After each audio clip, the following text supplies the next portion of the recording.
Hi అండి, ఎలా ఉన్నారు? Welcome to my channel.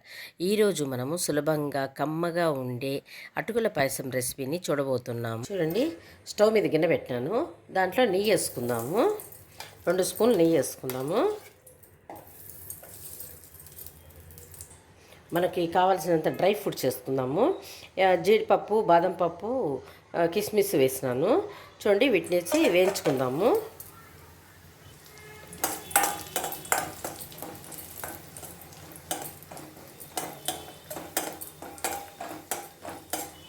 చూడండి, వేపుకున్నాక ఒక గిన్నెలో తీసుకుందాము.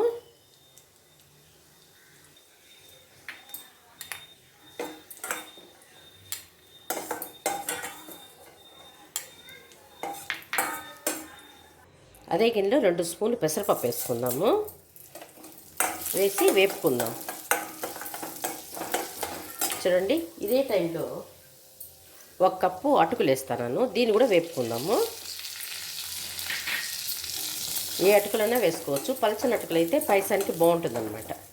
కొంతసేపు అట్లా వేపుకుందాము. ఇప్పుడు సపరేటు ప్లేట్లో తీసుకుందాం వీటిని. వేగిన తర్వాత చూడండి,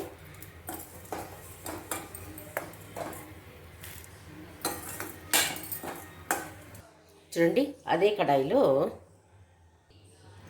చూడండి పాలు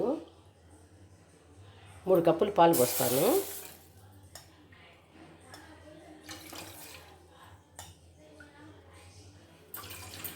ఇంకొక కప్పు వాటర్ పోస్తాను అనమాట. చూడండి, వాటర్ పోస్తాను. మీకు మరి పాలతోనే కావాలనుకుంటే 4 కప్పులు పాలు పోసేయండి. అది బాగా కాంచుదాము. చూడండి, పాలు కాగుతూ ఉంటుంది.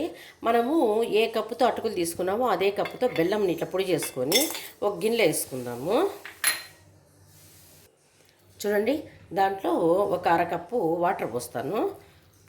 పాకం రావాల్సిన పని లేదు, కరగబెట్టుకుందాము. చూడండి, ఇట్లా స్పూన్తో కలబెట్టుకుంటూ ఉండాలన్నమాట. అట్లా పెట్టేసేయకుండా ఈ బెల్లం కరిగిపోయేంత వరకు అట్లా పెట్టుకుందాము. పాకం అంతా ఉండాల్సిన పని లేదు. పాలు అడగంటకుండా ఇట్లా కలబెట్టుకోవాలి మనం.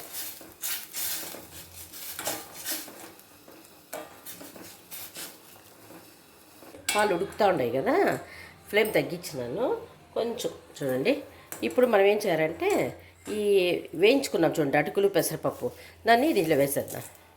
పెసరపప్పు ఉడికేంతవరకు ఉడకబెట్టుకుందాము. మెత్తగా ఉడకనిండి.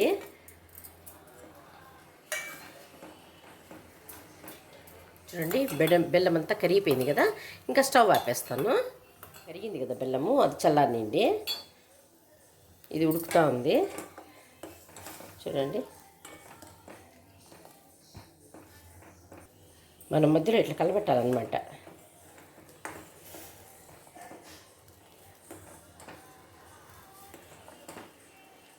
చూడండి, ఉడుకుతూ ఉంది కదా, పెసరపప్పు ఇంకొంచెంసేపు ఉడకాలన్నమాట. చూడండి, ఇంకొంచెంసేపు ఉడకనిద్దాము.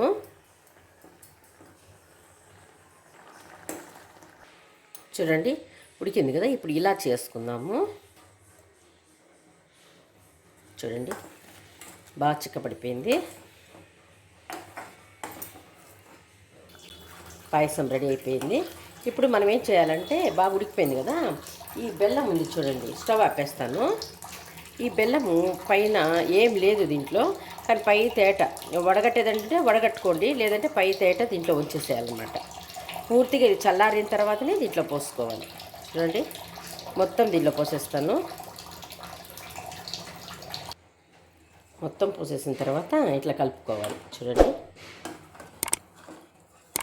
మీకు ఇంకా పలుచుగా కావాలంటే 1 కప్పు పాలన్నా పోసుకోండి, లేదంటే వాటర్ అన్నా వేసుకోండి. చూడండి, కరెక్ట్గా నేను చెప్పిన కొలతకి స్వీట్ సరిపోతుందన్నమాట. చూడండి, ఇప్పుడు మనము డ్రై ఫ్రూట్స్ని చూడండి దీనిలో వేసేద్దాము మొత్తము.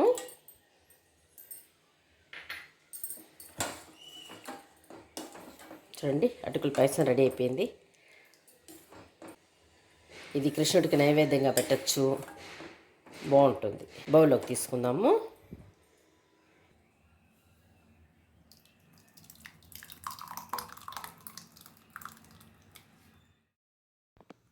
ఇదిగో రుచికరమైన అటుకుల పాయసం సిద్ధమైపోయింది.